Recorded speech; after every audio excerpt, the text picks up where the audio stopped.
You have almost certainly heard that efficiency is a good thing. Well, in this video, I'm going to tell you why this isn't always the case.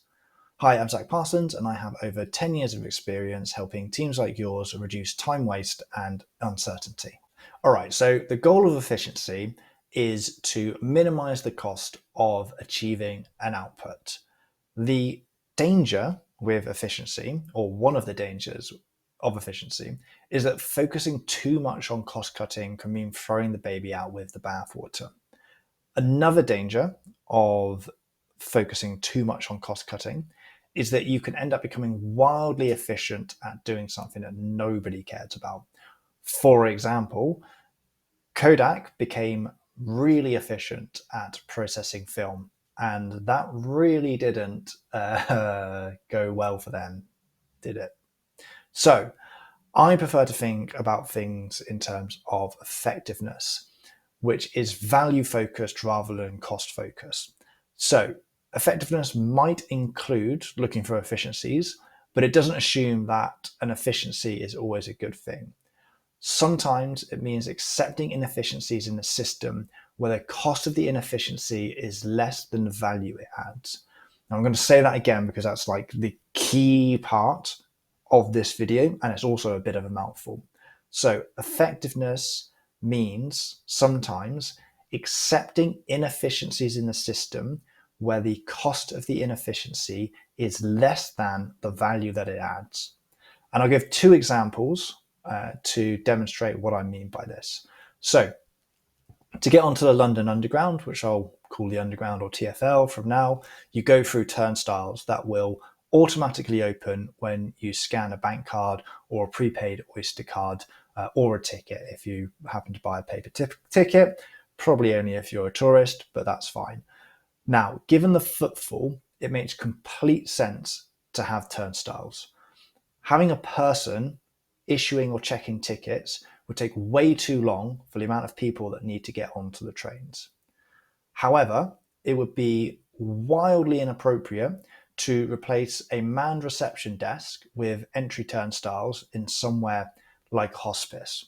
So in this example, the value of there being someone at reception, which is a sense of comfort and reassurance, is substantially greater than the cost saved by making it more efficient to gain entry to the particular building that we're talking about. Another example is buying flowers for your girlfriend.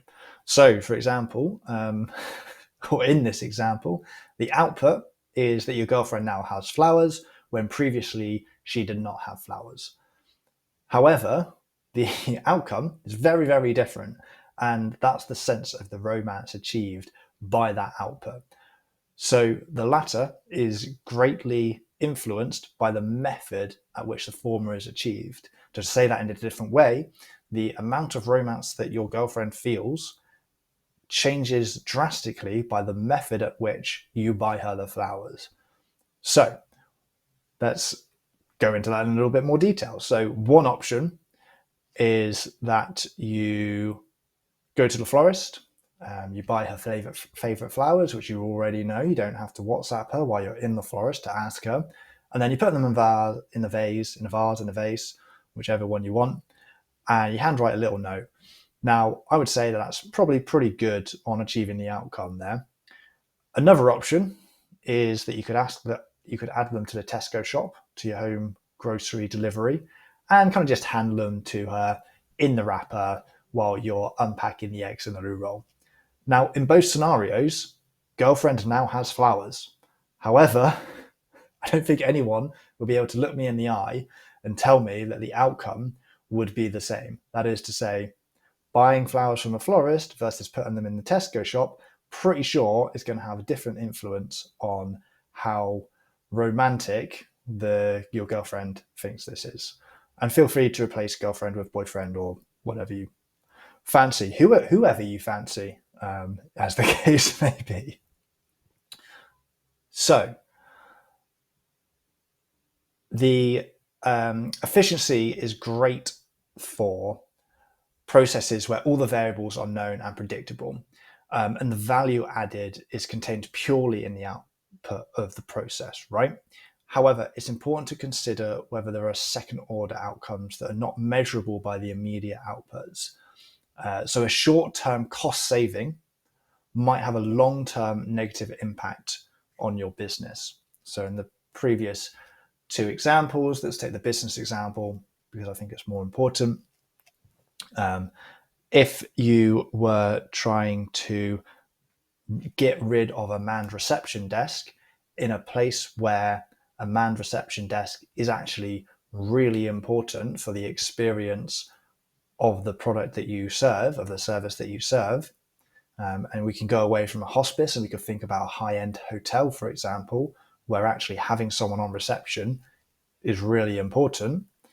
Then you might be, if you got rid of that receptionist, you might save some short-term costs. You might save some costs in the short term, but the long-term impact on your business, because the experience has been downgraded, is going to be much greater. So I hope this video is going to give you something to think about when you're considering whether you make something more efficient or you do some form of cost-cutting exercise. This is one of the first videos on this channel about team productivity. If you have any topics that you want me to cover, put them in the comments below.